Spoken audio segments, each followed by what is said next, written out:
nangakot ka na zam ko si kasit na ka na sel ko si kalungkin katak sa pumpin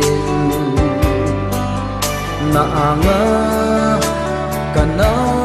son sitay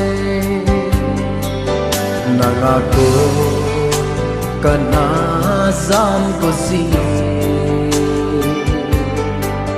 kasi na ka na sel ko si Nay ngai da mo